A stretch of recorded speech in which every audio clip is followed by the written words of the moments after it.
அனைவருக்கும் வணக்கம். எல்லாரும் நல்லா இருக்கீங்களா?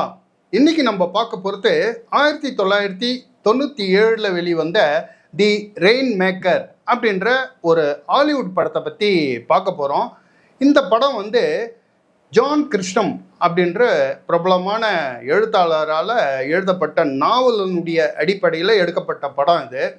கொஞ்ச நாளுக்கு முன்னாடி நான் சென்ட்ரலுக்கு பக்கத்தில் இருக்கிற மோர் மார்க்கெட்டுக்கு பழைய புத்தகம் ஏதாவது கிடைக்குமா அப்படின்னு பார்க்க போயிருந்தேன். அப்போது எனக்கு ஜான் கிருஷ்ணம் எழுதின தி பார்ட்னர் அப்படின்ற இந்த புத்தகம் எனக்கு கிடச்சிது.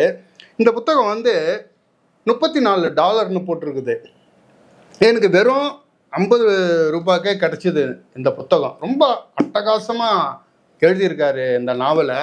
இதை நீங்கள் படிச்சிங்கன்னு வச்சுங்களேன், ஜான் கிருஷ்ணம் எழுதின மற்ற நாவலையும் நீங்கள் தேடி கண்டுபிடிச்சி கண்டிப்பாக படிப்பீங்க. இந்த நாவலை படித்து பாருங்கள் நீங்கள். ஓகே, இப்போ நம்ம ஜான் கிருஷ்ணம் எழுதின தி ரெயின் மேக்கர் படத்தினுடைய கதை என்னான்ட்டு பார்க்கலாம். அதுக்கு முன்னாடி என்னுடைய சேனலை இது வரைக்கும் சப்ஸ்கிரைப் பண்ணாதவங்க சப்ஸ்கிரைப் பண்ணுங்கள், லைக் கமெண்ட் ஷேர் பண்ணுங்கள். வாங்க இந்த ரெயின் மேக்கர் படத்தினுடைய கதை என்னான்ட்டு பார்ப்போம்.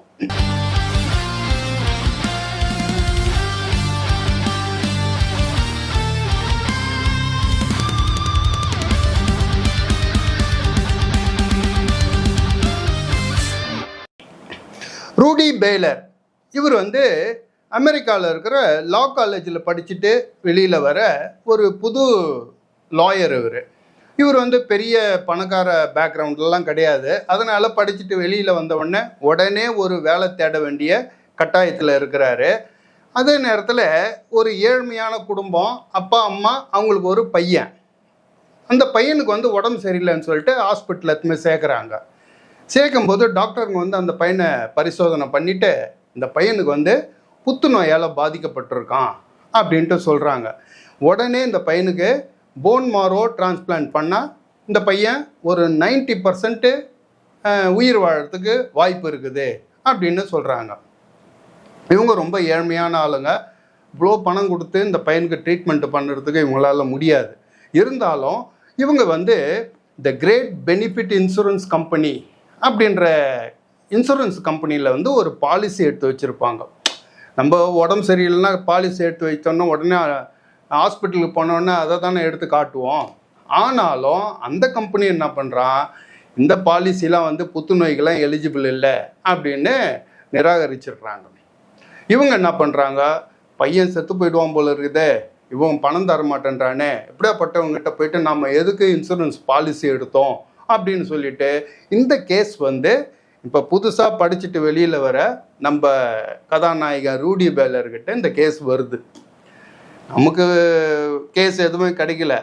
இவங்கள பாதிக்கப்பட்ட ஒரு ஏழ்மையான குடும்பம், இவங்களுக்கு நியாயம் வாங்கி கொடுத்தே ஆகணும் அப்படின்னு சொல்லிட்டு ரூடி பேலர் இந்த கேஸை கோர்ட்டுக்கு எடுத்துன்னு போகிறான்.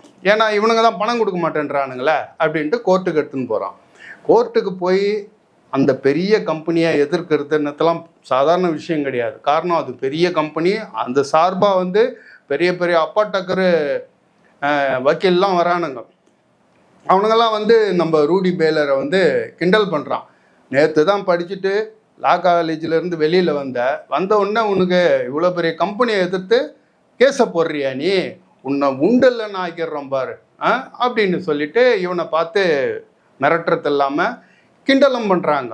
எப்படியாப்பட்ட சூழ்நிலையில் ரூடி பேலர் இந்த கேஸை எடுத்து இந்த இவ்வளோ பெரிய கம்பெனி எதிர்த்து இந்த கேஸை ஜெயிச்சுட்டு அவங்க கொடுக்குற பணத்தை வச்சுன்னு இந்த பையனுக்கு ட்ரீட்மெண்ட்டு பண்ணுறதுக்கு முடிஞ்சுதா இல்லையா அப்படின்றது தான் இந்த படத்தினுடைய கதை. இந்த படத்தில் முக்கியமாக 3 விஷயம் சொல்லியே ஆகணும். ஒன்று இந்த ரூடி பேலர் அப்படின்ற கேரக்டரை எடுத்து நடிச்சிருக்கிற மேட் டேமன், அவர் தான் இந்த படத்தினுடைய கதாநாயகன். அந்த புதுசாக லா காலேஜிலேருந்து வெளியில் வர ஒரு ரெக்ரூட்டு லாயர் எப்படி இருப்பான், அவனுடைய மேனரிசம்லாம் எப்படி இருக்கும் அப்படின்ற அந்த கேரக்டருக்கு தகுந்த மாதிரி மேட் டேமன் செட் ஆகியிருக்கார். அற்புதமான நடிப்பு நடிச்சிருக்காரு. முக்கியமாக அந்த ஏழ்மையான குடும்பத்தில் அவர் ரொம்ப அனுதாபப்பட்டு அவங்களுக்கு ரொம்ப கருணையோட பேசுகிற விதம், அந்த குடும்பத்தில் அந்த ஒரே பையன்தான், அவனுக்கே புத்துநோய் வந்துடுச்சே அப்படின்னும் போது இவரும் அந்த குடும்பத்தில் ஒரு பையன் மாதிரி அந்த அப்பா அம்மா கிட்ட அவ்வளோ அனுதாபமாக பேசுகிற விதம், அந்த பையன்கிட்ட ஒரு அண்ணன் மாதிரி நடந்துக்கிற விதம்லாம் ரொம்ப அருமையான ஆக்டிங் பண்ணியிருக்காரு. ரெண்டாவது வந்து இந்த படத்தினுடைய டைரக்டர் ஃப்ரான்சிஸ் ஃபோர்ட் கப்பலா. இந்த ஃப்ரான்சிஸ் ஃபோர்ட் கப்பலா வந்து நீங்கள் காட்ஃபாதர் படம் பார்த்துருப்பீங்க. காட்ஃபாதர் படம் வந்து இன்றைக்கும் அமெரிக்காவில் மிக சிறந்த 10 படங்களில் ஒரு படமாக சொல்லுவாங்க. அப்படியாப்பட்ட காட்ஃபாதர் படத்தினுடைய டைரக்டர் அவர் தான் இந்த ரெயின் மேக்கர் படத்தையும் டைரக்ஷன் பண்ணியிருக்காரு.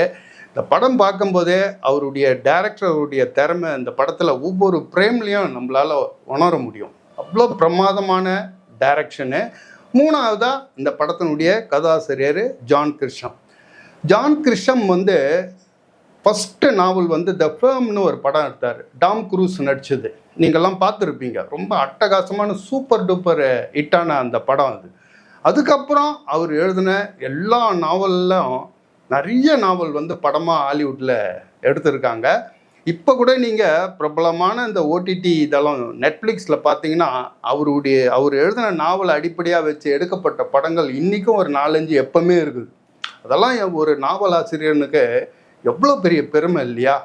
ஆகவே இந்த 3 பேரும் சேர்ந்து ஒரு மேஜிக் பண்ண படம் தான் இந்த ரெயின் மேக்கர் படம். மிஸ் பண்ணாமல் பாருங்கள், நெட்ஃப்ளிக்ஸில் இருக்குது. ஆனால் இந்த படம் வந்து இந்த ஆக்ஷன் விரும்பிகளுக்கு செட் ஆகிற படம் கிடையாது. காரணம், இது வந்து ஒரு நாவலை அடிப்படையாக வச்சுருந்ததுனால இந்த நாவலில் வர காட்சி அமைப்பிலேயே தான் இந்த படம் நகர்ந்துக்கிட்டு வரும்.